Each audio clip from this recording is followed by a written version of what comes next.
Bienvenidos, queridos televidentes, a una nueva emisión de este programa, Actualidad a la Luz de la Biblia. Programa que, como quienes ya nos han acompañado en emisiones anteriores saben, tratamos de tomar hechos de nuestra patria, de nuestro Ecuador, de nuestras ciudades, de hoy, de estos días, de esta temporada, y la proyectamos siempre bajo una perspectiva de qué es lo que Dios quiere que entendamos, analicemos, demos conceptos para saber cómo actuar en medio de ello. Época difícil para el país en muchas áreas, muchas circunstancias. Hemos enfocado últimamente con especial énfasis por obvias razones el tema político, pero también tenemos que hacerlo en otros fenómenos que aparecen en la sociedad.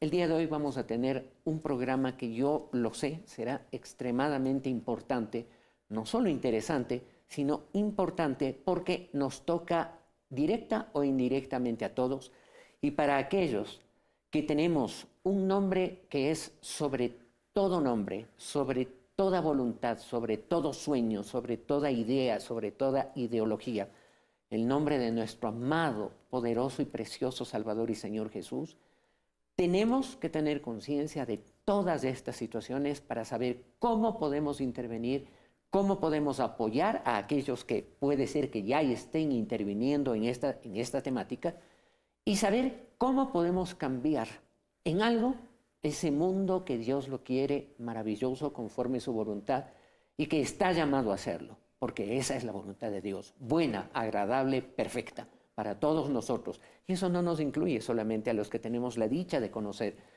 a Jesucristo como Señor y Salvador, sino en general a todos, porque todos son los llamados, todos están llamados, no importa cuán lejos parezcan estar. En todo caso, quiero comenzar a propósito de una coyuntura muy especial, porque precisamente se ha cumplido días atrás un mes del fallecimiento por asesinato del ex candidato presidencial, el ex candidato a la presidencia de la República, el periodista Fernando Villavicencio, un mes de su asesinato aquí en la ciudad de Quito, y quiero compartir con todos ustedes una rememoranza corta de la vida de esta persona, pero también de algo que a mí me ha impactado cuando lo pude revisar, y ya vamos a ver precisamente esto. Y yo quiero invitarles a todos ustedes para que por cortesía de Teleamazonas veamos una preciosa y exacta semblanza de quién fue Fernando Villavicencio.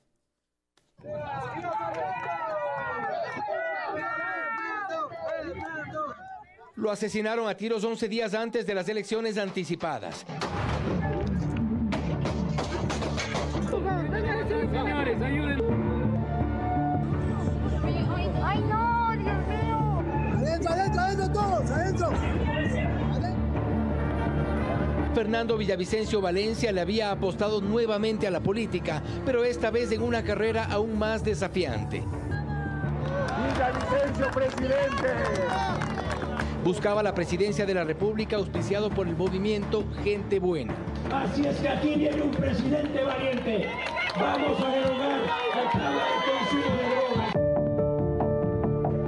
Pero Villavicencio llevaba un recorrido intenso en el periodismo de investigación, cientos de denuncias y muchas con los denunciados en la cárcel o prófugos. Se había labrado un camino lleno de enemigos de toda ralea. Una de sus hijas, Tamia, sabía de los riesgos de sus actividades y no le reprocha nada.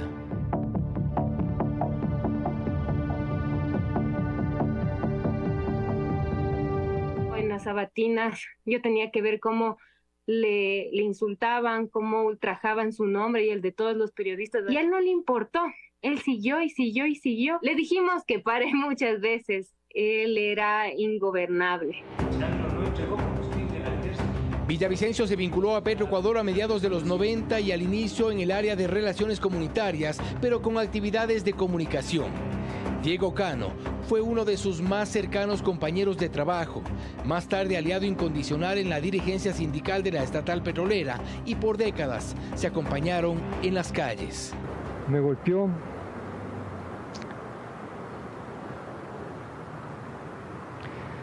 Me golpeó muy fuerte, no enterarme de la noticia y después ir a la clínica donde estaba, y me indigna.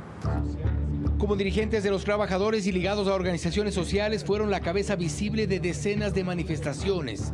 Irónicamente, junto a otros dirigentes del área petrolera, organizaban manifestaciones en contra de la industria. Así lo reconoció en una entrevista con Diario El Universo. No es que sea un petrolero, ¿no? Más bien mi trabajo fue contra la industria petrolera, porque yo lo que hacía es investigar y hacer registros sobre los impactos de la industria petrolera.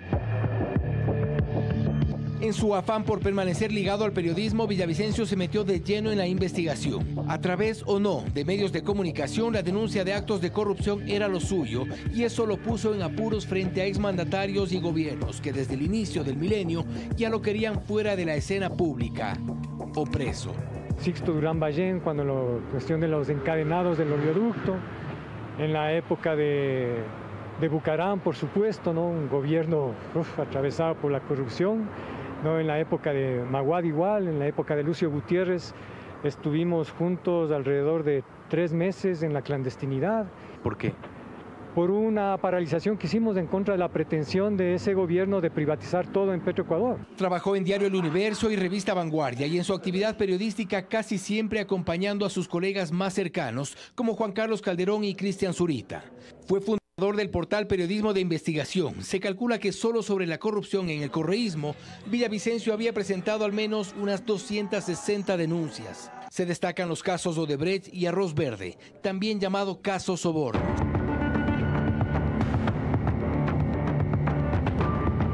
Ambos que pusieron a Rafael Correa y sus más fieles colaboradores de gobierno procesados, en prisión o prófugos.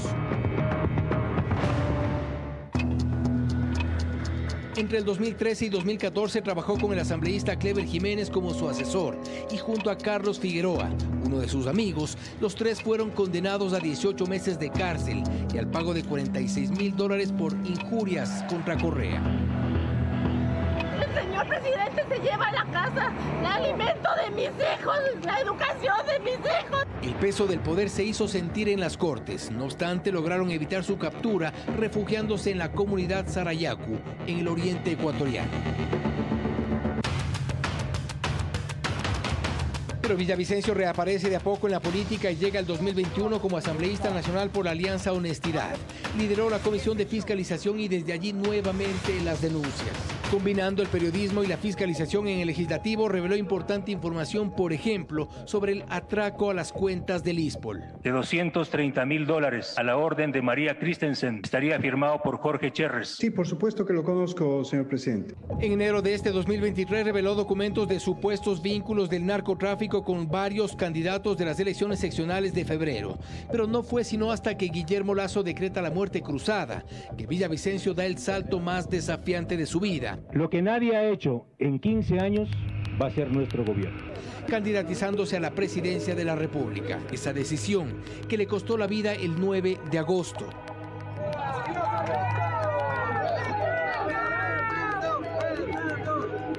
El autor material del crimen murió la misma tarde. La policía capturó a 6 de los que se habrían movilizado para asesinar a Villavicencio. Fueron detenidos casi de inmediato, pero ya es un mes.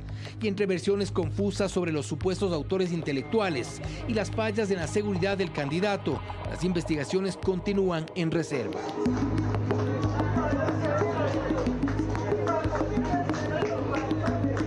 Esta vez, su hija reconoce que cada día el peso del dolor se lo asimila con optimismo. También reconoce que hay días más difíciles que otros. ¡Viva Fernando! ¡Viva! Para mí quebrarme es necesario también, porque sería irreal pensar que no tengo dolor, que no me falta mi papi. Y me conmueve, no es solo tristeza, es como indignación, rabia, tristeza, y me quiebro y luego digo... Y dice que ahora le ve sentido al periodismo, a la política, a lo que hacía su papá. Sin llegar a las enormes distancias y dimensiones de Fernando Villavicencio, por supuesto que como periodista e investigador hizo un trabajo brillante, brillante. Más allá, y debo confesarlo, yo no pensaba votar por él en primera vuelta electoral, por alguna razón que en algún momento como familia lo comentaremos ustedes y yo. Sin embargo, nadie puede negar el valor de la investigación y del trabajo periodístico de Fernando Villavicencio, que develó cómo a este país empobrecido, seres sin ninguna vergüenza, sin ningún pudor, le saquearon, no por unos pocos millones, ni por decenas de millones, ni por cientos de millones, por miles de millones de dólares a este país empobrecido que no tiene dinero para medicinas, de sus seres más indefensos, niños, ancianos, que no tiene dinero para otras cosas que son vitales. El trabajo periodístico de Fernando Villavicencio, que le costó la vida, no puede quedar simplemente en, ay, qué pena, ya se murió, lo mataron, y nos olvidamos de ello. Tenemos que recordar que hay ecuatorianos, sí, más allá de las opiniones personales, de las simpatías o no, hay ecuatorianos que sí han hecho un trabajo que valió la pena, y sus hijas lo dicen. Y yo quiero que ustedes aprecien además, y en pocos instantes, cómo toca la vida de una familia la cobardía de alguien que hace pocas horas Fiscalía y autoridades dijeron que ya descubrieron quién ordenó la muerte desde una cárcel. Ordenaron la muerte de Fernando Villavicencio. Por favor, hay una expresión muy ecuatoriana, a otro perro con ese hueso. Desde la cárcel no se manda, nadie tiene el tamaño como para mandar a matar a un candidato a la presidencia de la República. Alguien más arriba ordenó al contacto de la cárcel para que presione el botón del celular y ocurra lo que ocurrió. Y tendrá que llegarse hasta la última consecuencia del más arriba, porque la verdad nos hace libres. Y la vida es el primero de los principios que como cristianos tenemos que respetar, honrar y hacer respetar. Ustedes conocen mi posición respecto del aborto. Beligerante, absolutamente beligerante. Y lo he dicho una y la diré 1000 veces.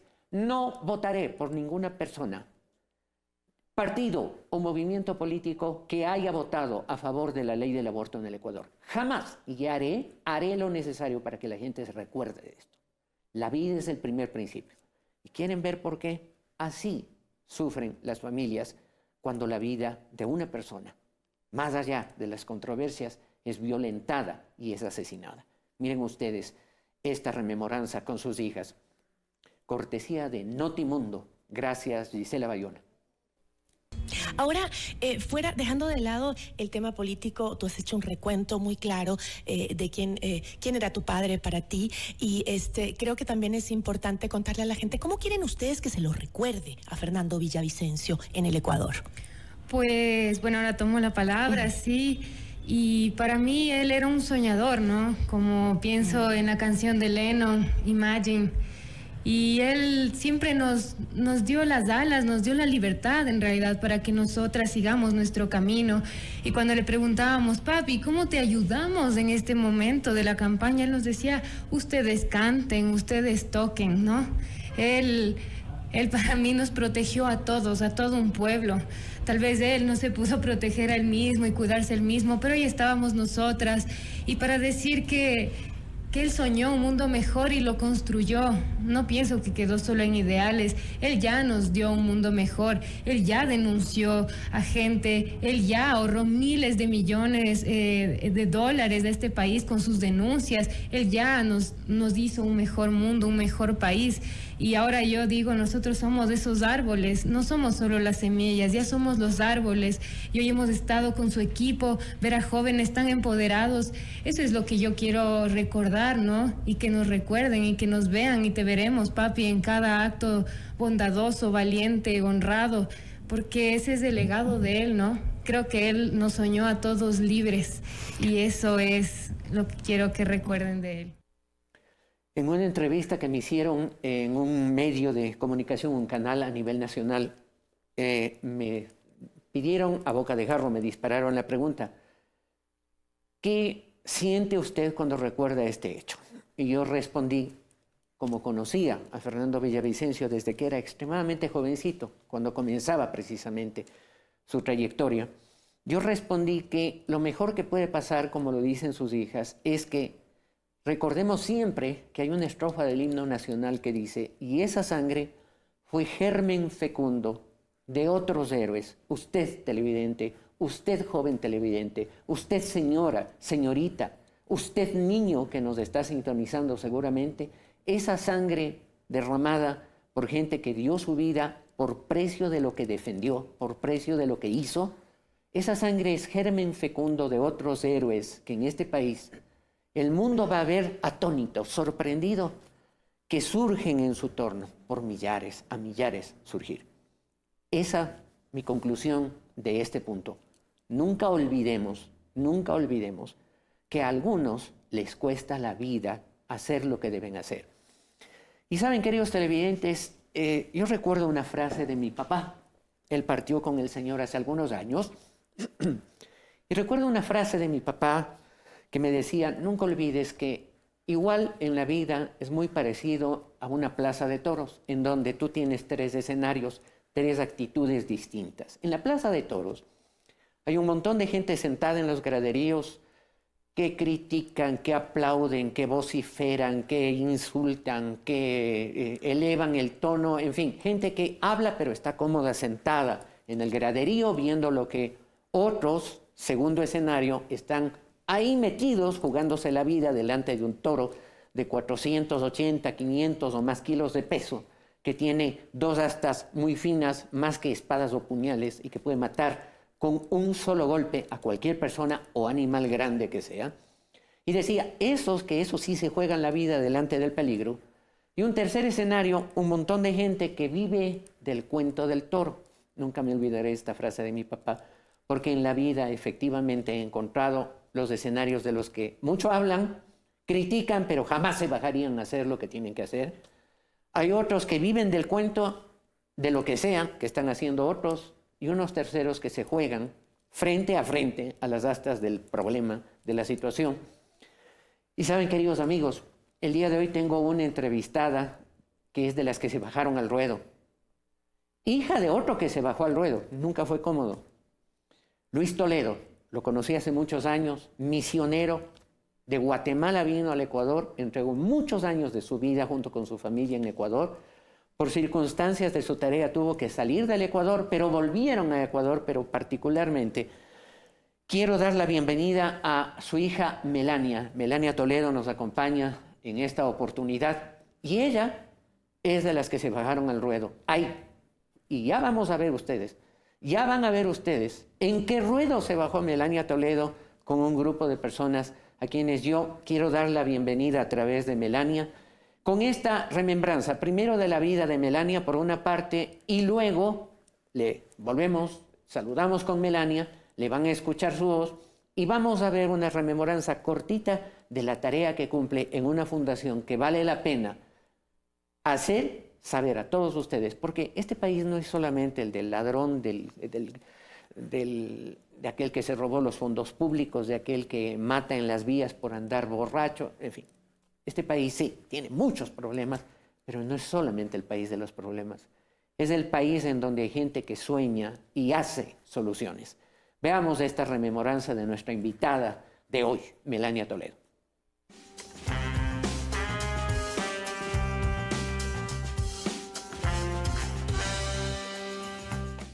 Melania Toledo nació en Guatemala y creció en Ecuador como misionera. Desde hace 17 años ha dedicado su vida a servir a los más necesitados en cárceles de menores y en zonas de alto riesgo de tráfico sexual.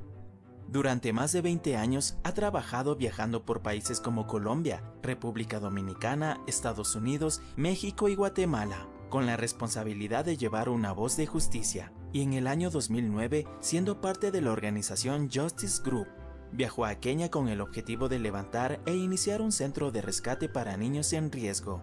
En Ecuador, Melania es directora de la fundación Casa Mis Sueños, que sirve a la comunidad rescatando, levantando y restaurando personas en situación de vulnerabilidad, principalmente mujeres víctimas de trata.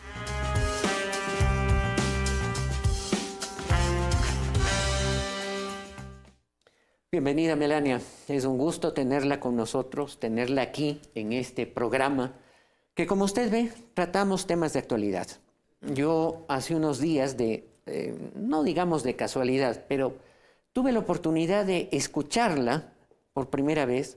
Me sorprendió su firmeza de convicciones, me sorprendió, porque no son convicciones de buena voluntad. Hay gente de mucha buena voluntad que hace cosas bonitas en el país, pero sus convicciones cristianas, su forma de definir su espacio, su línea, sus sueños y el colectivo con el que usted se apoya para su trabajo, me sorprendió gratamente, porque además yo salía de hacer una emisión de este programa hablando de la película, precisamente, Sonidos de Libertad.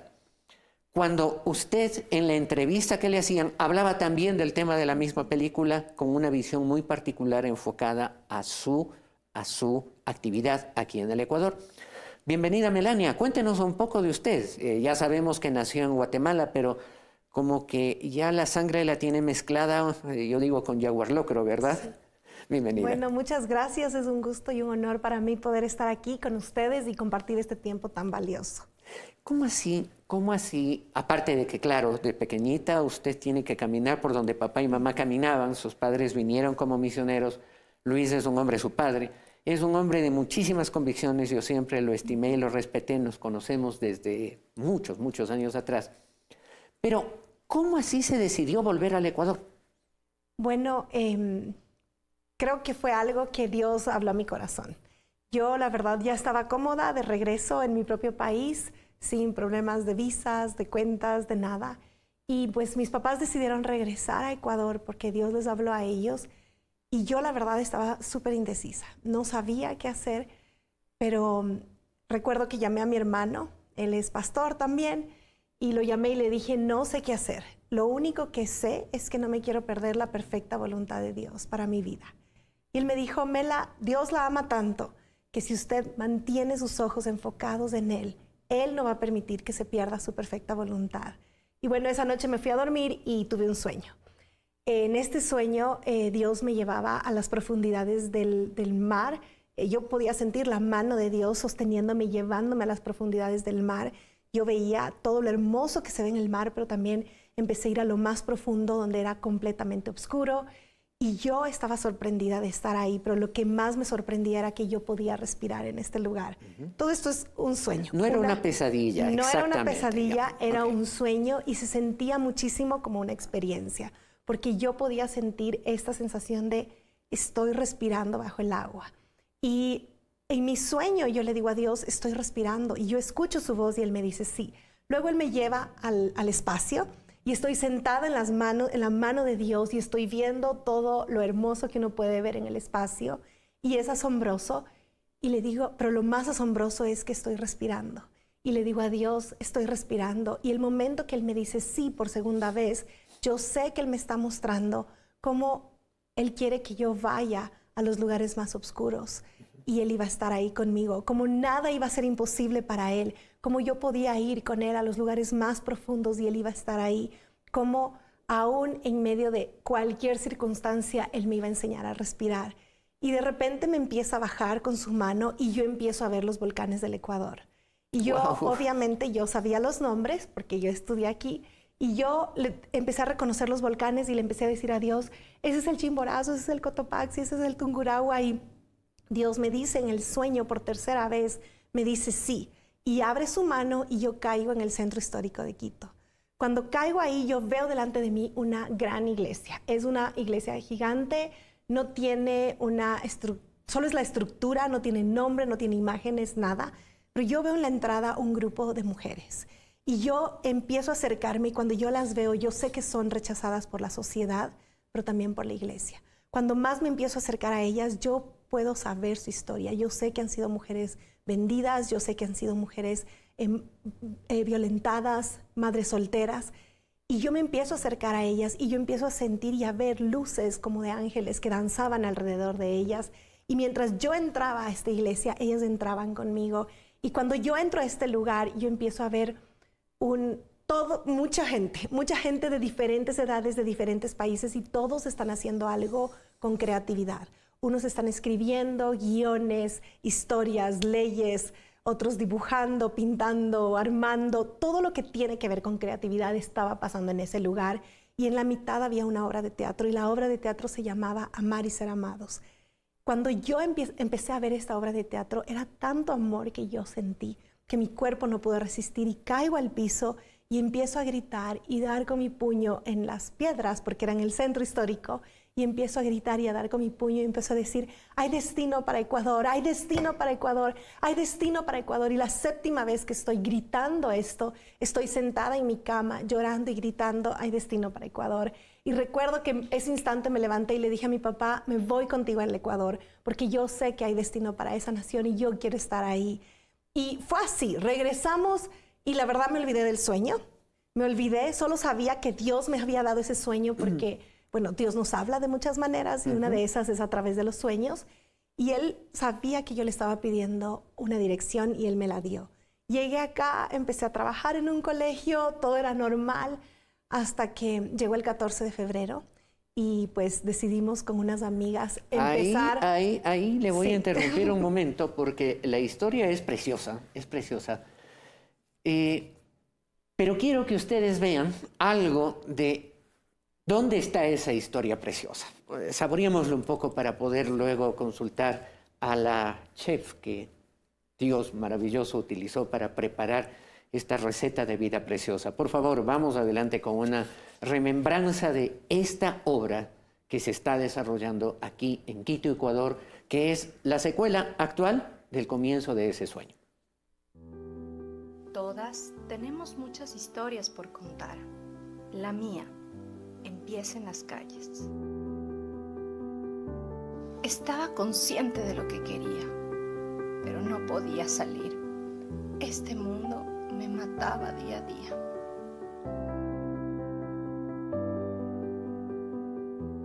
Lo que nunca imaginé es que yo sería parte de un sueño de alguien más.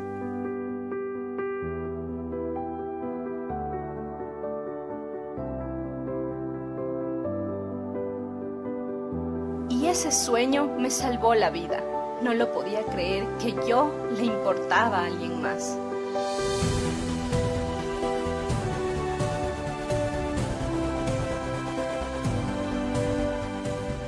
Le importaba a Dios. Hoy, esta es mi casa mis sueños.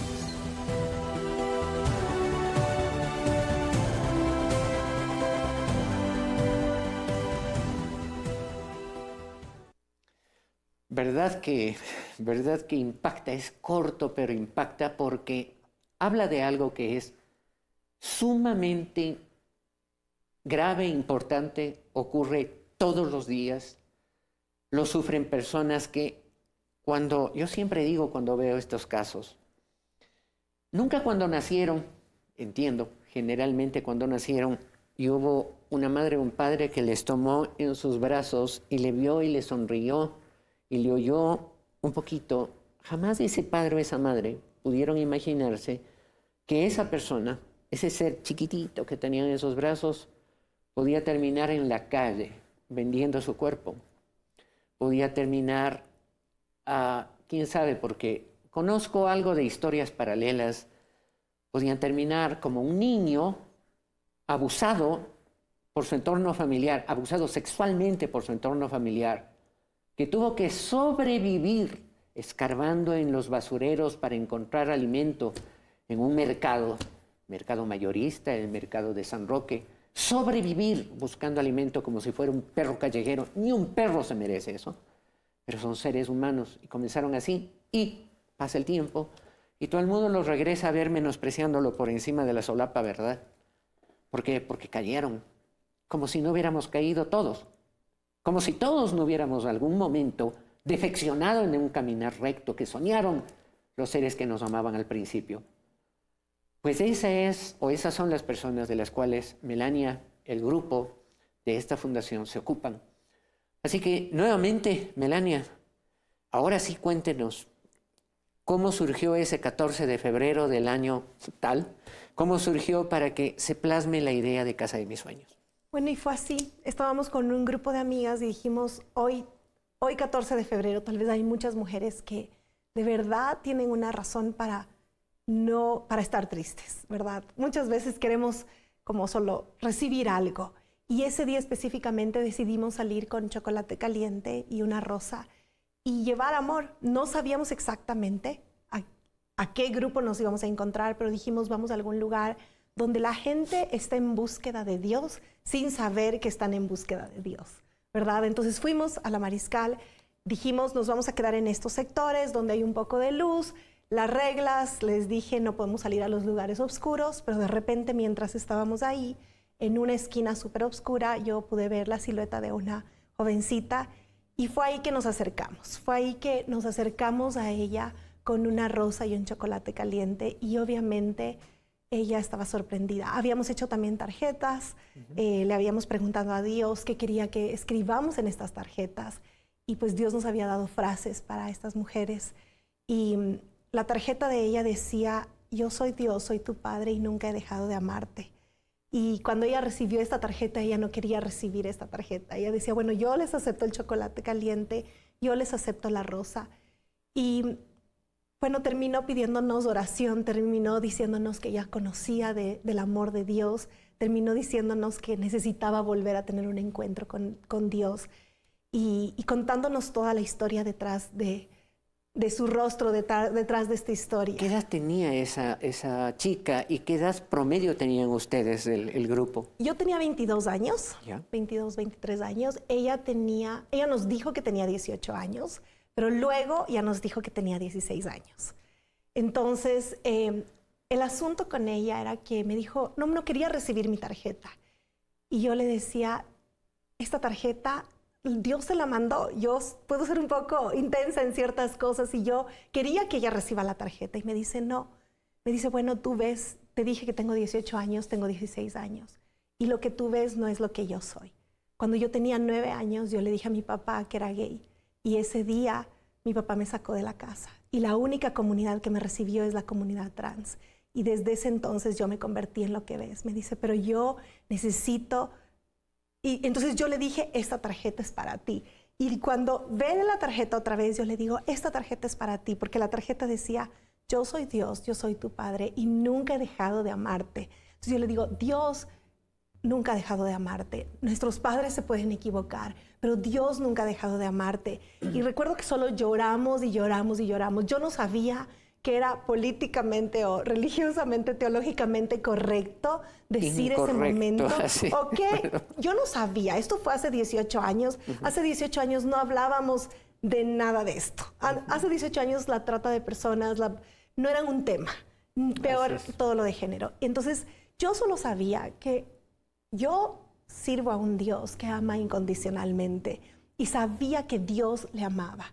Sabía que mi trabajo no era cambiar a una persona, pero mi trabajo era amarles, servirles y que pues Dios era el que podía hacer cualquier otra cosa. Ponerles en contacto con ese Dios, es decir, uno no es el Espíritu Santo como para decir yo voy a cambiar, no es Dios para cambiar a una persona, pero sí es un instrumento de Dios para ponerle en contacto con ese Dios, que así como a uno le coge a veces como del cogote, como decimos, y lo pone en el sitio exacto, para que uno hable lo que él quiere o entregue la tarjeta que él mandó escribir, que es lo mismo, pero sí somos el contacto para que esa persona se quede un poco, o sea que Dios sí existe y me ama. Fue instantáneamente que me dijo, yo necesito de este Padre, yo necesito de este Dios.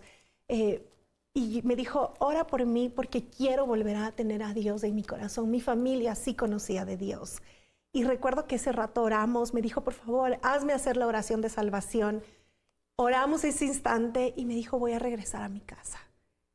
Y se fue a su casa. Eso sí es realmente un milagro. Se fue a su casa, mi hermana y yo nos regresamos a la nuestra y no podíamos dejar de llorar. Porque nosotras pensábamos y decíamos, si yo vengo y le digo a mi papá, papi, soy un extraterrestre, yo sé que mi papá me va a abrazar y me va a amar hasta que yo me sienta amada y aceptada por él.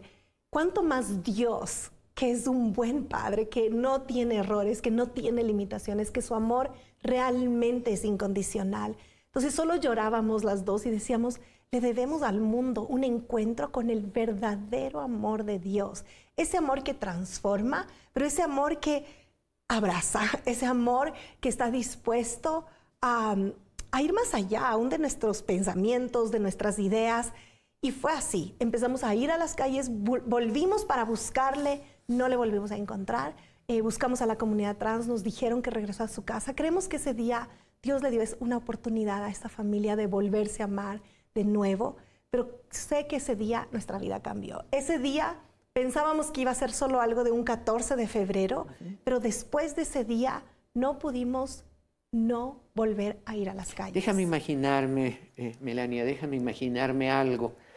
Seguramente, conociendo cómo es nuestro Padre, nuestro Dios, seguramente en todos esos años, Él se tomó el trabajo también de llegar a través de alguien o de circunstancias y tocar la vida de la familia de esa persona y tener todo listo para que aquello que es una parábola de las más hermosas que hay en la Biblia, aquello que es una parábola se convierta en una realidad.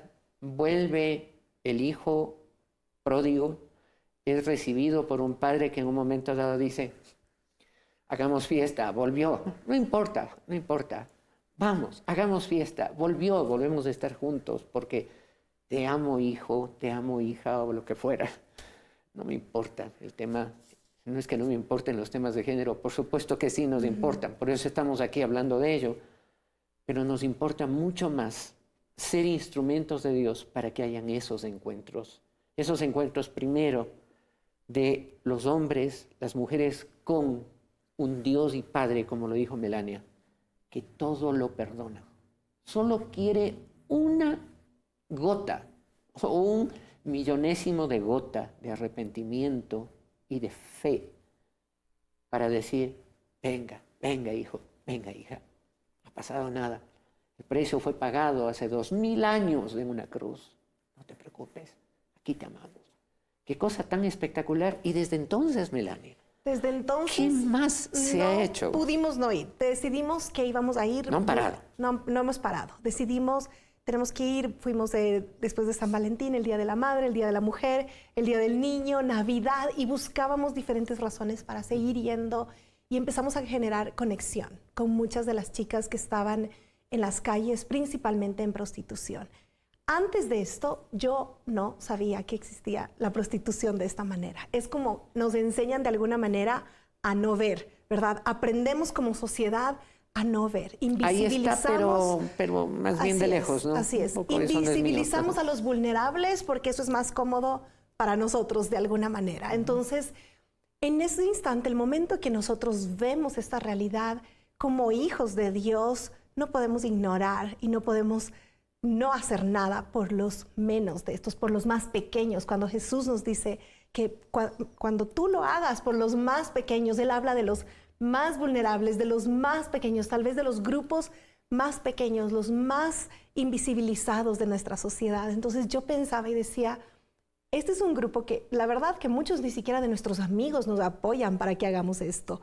Había mucha gente que nos decía, ¿por qué les vas a ayudar si ellas están ahí porque quieren? Hasta que no te sientas en una vereda con ellas y escuchas sus historias una y otra vez, no te das cuenta que no es porque ellas no quieren. Después de ver esta película, yo pensaba y decía, trabajamos con esas niñas que nunca fueron rescatadas.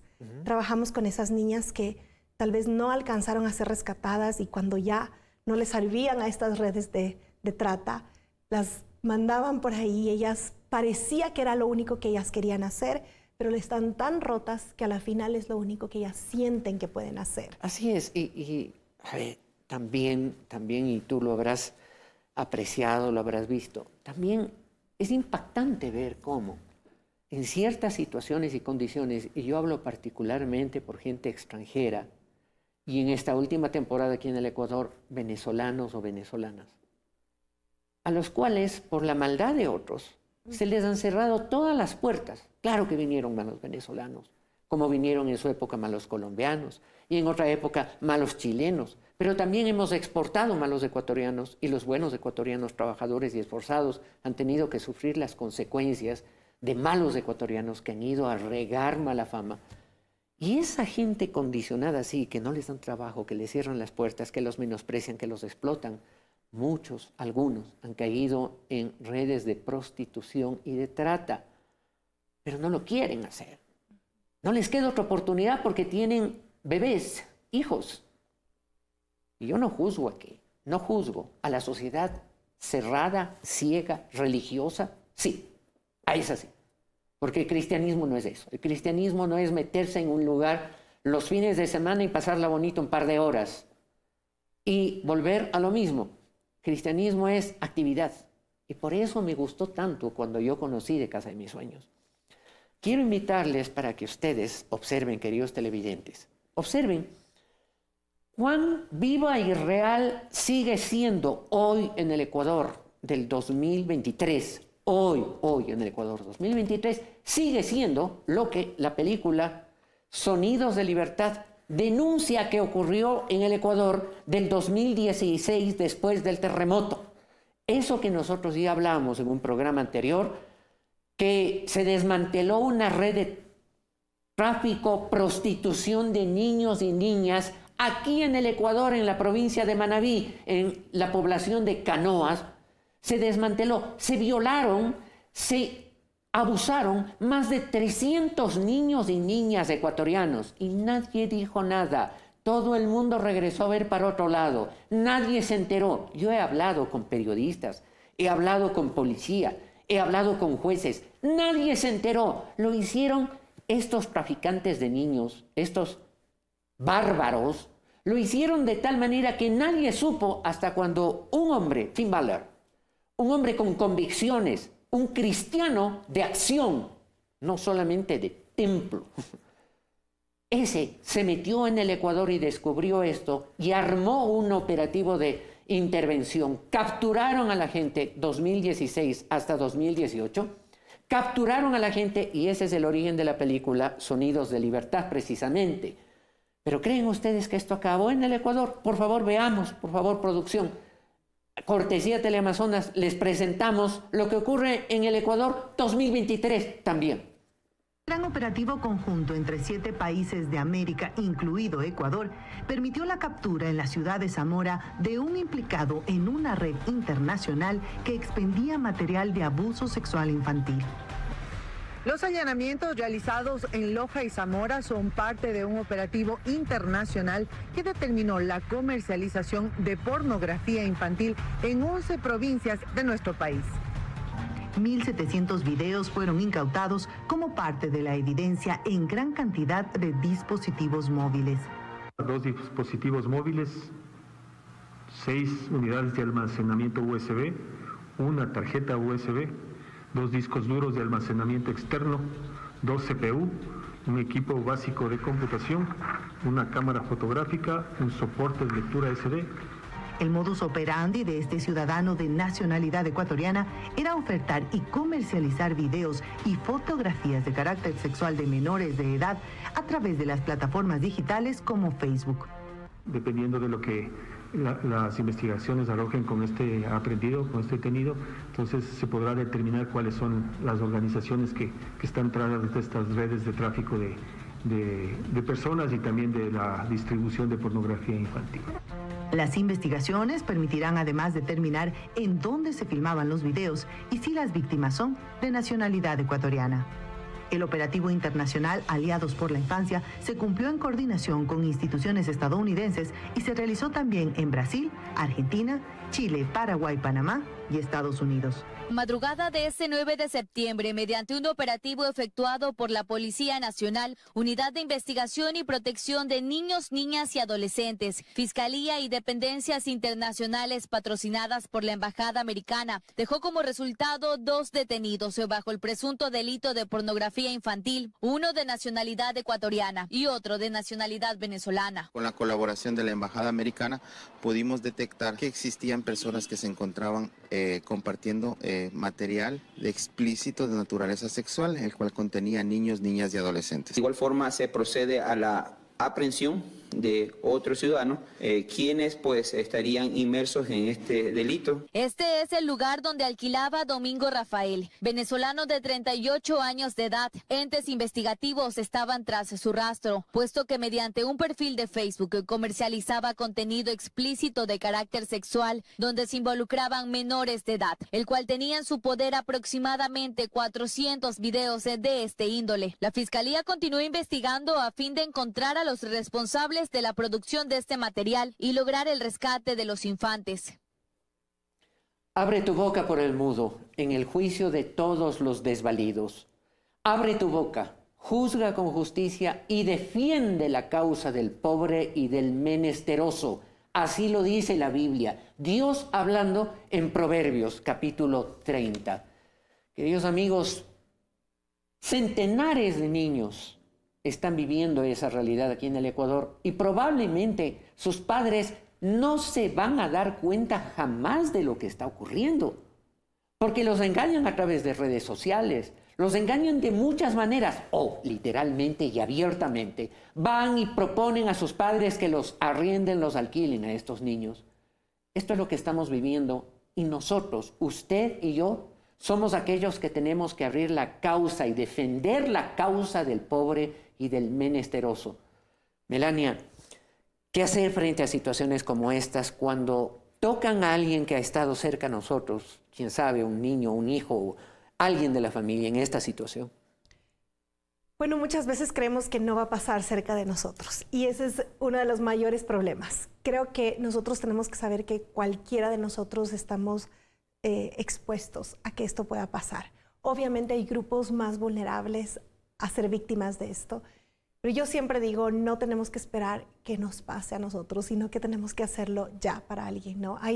Obviamente hay grupos de ayuda, hay que pedir ayuda. Muchas veces por mantener el nombre de la familia mantenemos todo esto cerrado, pero creo que siempre hay que hacer algo y yo siempre me he puesto a pensar, ¿qué pasaría si esto pasa a alguien cercano a mí, verdad? ¿Qué haría yo o qué harían ustedes si esto le pasa a un sobrino, a un hijo, a alguien cercano a ustedes? Yo creo Porque esto tiene consecuencias no solamente hoy de presente para esa criatura, sino que esa criatura posiblemente, digámoslo así, lo somatiza, lo mete dentro y lo olvida aparentemente, pero está ahí adentro. Y cuando es adulto, vuelve a surgir todo esto como una erupción horrible que afecta a sus relaciones interpersonales, sobre todo cuando ya están en familiaridad, cuando ya hay intimidad, cuando hay un matrimonio. Y esto afecta gravemente a todos, ¿verdad? Y la verdad es que son pocos los niños los que no quedan en cautiverio, ¿verdad? Si es que estas redes de trata los cogen, la idea es que ellos puedan quedarse ahí por años. No es que solamente abusan de ellos una que otra vez. Muchas veces no los tienen que tener en cautiverio, pero saben que estos niños solos van a volver por el miedo, por las amenazas, por tantas cosas que ellos saben cómo manipular y saben cómo trabajar con la víctima, ¿verdad? Entonces, muchas veces yo digo, no tenemos que esperar que le pase a alguien cercano a nosotros, pero tenemos que desde ya empezar a hacer algo al respecto. Tenemos que desde ya empezar a prevenir. Tenemos que prevenir, tenemos que concientizar a nuestra familia, a nuestra comunidad, a la sociedad, porque esto pasa muchas veces por falta de conocimiento, porque no sabemos. Prevención. ¿Qué medidas, unas pocas que valdrían? ¿Cómo prevenir? Una de las maneras principales de prevenir es asegurándonos que sabemos en qué lugares están nuestros hijos. Redes sociales. Hoy en día las redes sociales es una de las maneras más rápidas de captación de víctimas. No tienen ni siquiera que usar fuerza, sino que es con manipulación a través de contactos, perfiles falsos, perfiles de personas que les ofrecen trabajos falsos y diferentes propuestas, ¿no? Perfiles de chicos que enamoran a las chicas. Este lo llamamos al proxeneta Romeo, ¿verdad? Que conquista a la chica y ella solita va hasta este lugar. Y no parece que ella está siendo creyendo esclavizada. Que era el chico de sus sueños y resulta ser una persona adulta, traficante de trata. Sí, y muchas veces son chicos, no solamente en las redes sociales, sino que son chicos que son captados por las redes de trata, que ya son manipulados, ya son eran antes víctimas y hoy se convierten en victimarios. Ellos empiezan a ir a los colegios, a diferentes lugares, para captar a nuevas víctimas de trata, ¿verdad? Ellos ya tienen el perfil de la chica, la que quieren, y empiezan a buscarla de diferentes maneras. Entre ellos me imagino que una de las formas de manipular es proporcionando droga para crear la dependencia de la asistencia, de la entrega de... Sí, muchas veces no empiezan con la droga, pero empiezan con esta parte romántica y luego mira esto y empiezan con la droga o con un plan de vida juntos, bailar, regalarle ropa, hacerla sentir segura, luego fotos y luego viene la extorsión. Ok, si tú no regresas, tengo estas fotos y las voy a enseñar a tu familia. O si tú no regresas, tengo estas fotos, las vamos a publicar. O si tú no regresas, conozco dónde vives y toda tu familia está en peligro, ¿verdad? Entonces, muchas veces vemos a personas y decimos, bueno, ella solita llegaba a este lugar, ella solita iba a este lugar, pero no sabemos toda la historia que está detrás de ella. En muchos casos también han sido los propios padres, como usted había mencionado, que han vendido a sus hijos, ¿verdad? Los han entregado a supuestos trabajos para que vayan de niñeras a otras ciudades, para que vayan a limpiar casas a otras ciudades. Pero obviamente hay redes de trata detrás de todo esto.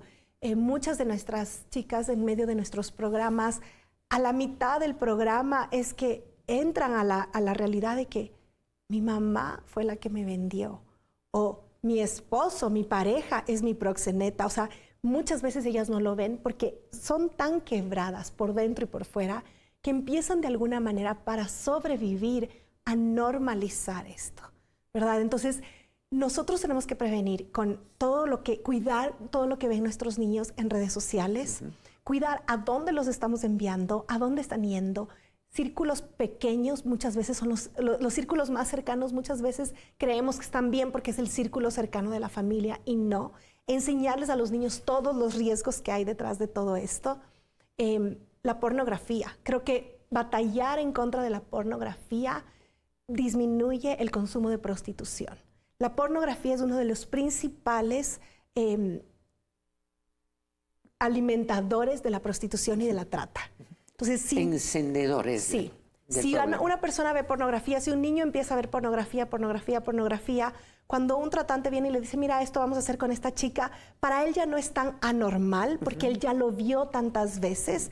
O también para él es apetecible porque ya la pornografía es una adicción, ¿verdad? Que ya no es suficiente un tipo de pornografía suave o soft, sino que empiezan a buscar más.